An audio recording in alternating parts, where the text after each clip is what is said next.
acercó una muchacha y me dice, ¿qué te pasa? ¿Por qué lloras? Le digo, es que la verdad, yo ando aquí y no sé para dónde ir, no sé para dónde voy. Y ando con mi hijo y lo que me duele es verlo a él ahí. Él lloraba, que me decía que tenía hambre. 22-year-old Ada fled her home country in Central America with her son Brian after gangs started to threaten her and demanded she pay a war tax. The country Ada fled from cannot be named for her own protection. The region is among the most violent in the world. Me golpeaban igual, me gritaban groserías, luego que el impuesto de guerra, que yo no sabía que tenía que pagar impuesto de guerra. Lo único que le pedía a Dios, que no se abriera la puerta, el niño bien asustado, el niño me gritaba, mami, llorando. Yo sé que si yo abría la puerta me podían ultrajarme a mí o me le podían hacer daño al niño, solamente para cobrarse lo que es el impuesto de guerra. Ada decided to make the dangerous journey to Mexico. Y tomé una mochila, eché lo que pude y salí. Yo salí a las 3 de la mañana. Salí y me escondí en esa caseta. El niño tenía bastante frío. Alone, she begged for food during the day and hid in the bushes at night. In recent years, tens of thousands have fled the North Triangle of Central America, seeking asylum from the region's rampant crime and gang violence. O conmigo, que me podían. Ellos cuando les deben el impuesto de guerra, ellos a veces, si son mujeres, las ultrajan o las hacen sus mujeres para que, entonces, la verdad yo no quería eso. Yo he trabajado muy duro para que al final me pase eso.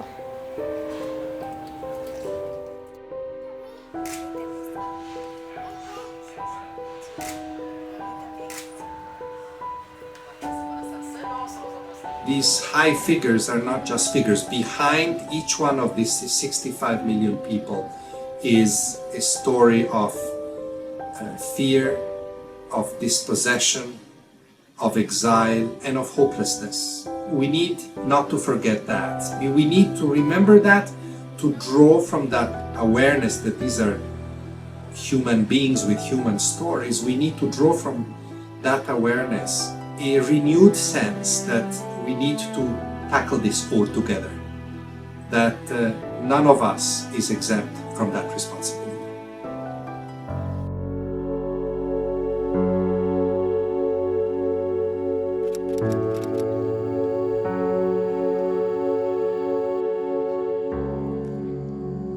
Susanna says that she will die from sorrow. Months ago, she watched in horror as anti-government militia in Burundi violently tore her family apart. Urumva nyine hageze saa sita abana bavuye mu ishuri baje kuruhuka badusanga turi mu rugo ngiye guhiga ibyo kurya ndabaha hanyuma abasoda usanga bakikije bose babatemagurira mu nzu ise we Mariya bamutemesha ishoka mu gahanga kugira ngo ahwane sanga ni imibyimba gusa. Abantu barindwi bose ubunye n'agahinda kari mu kunyica no gusanduka abasara abana nabo. The violent acts weren't solely attributed to anti-government militia. Manasseh, a hospital pharmacist, was arrested by Burundi's pro-government forces. He still bears the scars of his torturous 3-month stay in prison. Hanyuma inuto yamaze kugira baca bakubita mwimbugita ya ntuze barambanga kunyama imwimwe.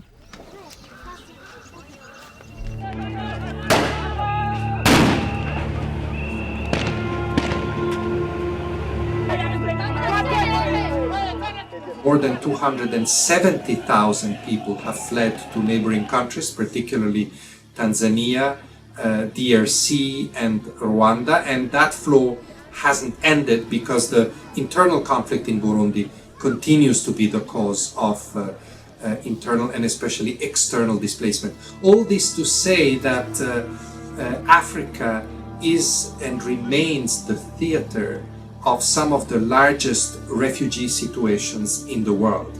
Unfortunately, it has not received enough attention. Funding of our operations in Africa continues to be very low. It is important that the same attention that is put in trying to address politically either crisis is exercised also in Africa, because in the end, like everywhere else, you need to make peace in order to find a way forward for these millions of refugees and displaced.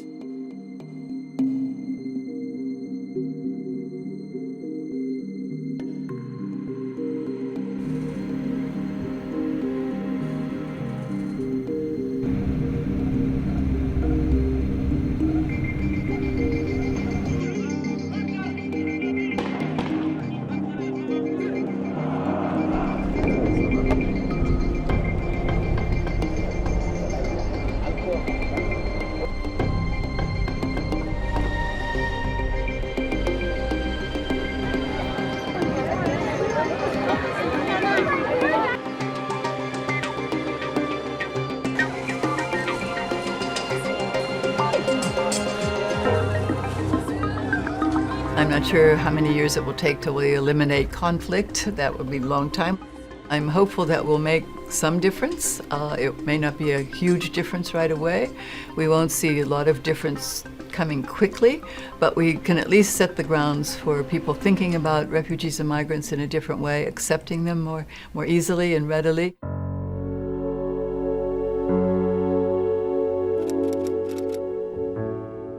On the Greek island of Samos, volunteers like Gabby are helping refugees who arrive on shore near their home after fleeing conflicts abroad. And then we rush down to here, grab our emergency bags, what includes diapers, the clothes what I'm fixing, milk and juice for the children. Eddie. This extreme situation shows the weird character of somebody. There were some people who just stood there at the harbor, mostly old ladies, and just cried when they saw all these wet small children. Some of the people, I think, act aggressive because they cannot actually do what they want.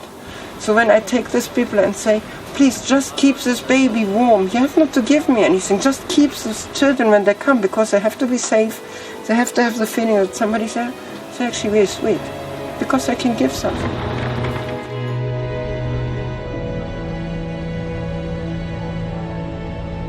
We talk about their needing safety and dignity. You know, you need to have a journey that's safe. They need to arrive somewhere and be welcomed rather than resisted, and pushed back. But they also need to have what we're calling inclusion. As soon as they get somewhere, they need to know that not just that they're welcome, but they can begin to learn the language, they can be offered a job, can be offered some skills training or education or a scholarship. That's the kind of thing we're trying to mobilize.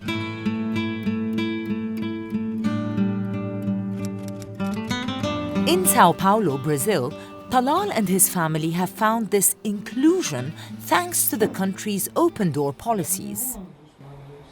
Talal's family fled Syria to Lebanon in 2013, but he wanted to seek more opportunities abroad. Determined to avoid a dangerous sea crossing, Talal found another way: Brazil's humanitarian visa program for Syrian refugees. O governo do Brasil abre portas, então, eu com certeza não vou chegar ao Brasil, o governo, você não pode entrar, porque você abre portas para mim. Once they arrived, Talal raised money through crowdfunding to start a new business. Brazilians donated $20,000 to their cause. His wife Ghazal now cooks for their thriving catering business, offering up Syrian dishes. With more help, Talal is already at work setting up his new restaurant. O povo brasileiro me ajuda muito, muito. Agora, com a ajuda do brasileiro, continuo a minha vida aqui no Brasil e começou meu novo negócio aqui no Brasil também. Por isso eu gosto do Brasil.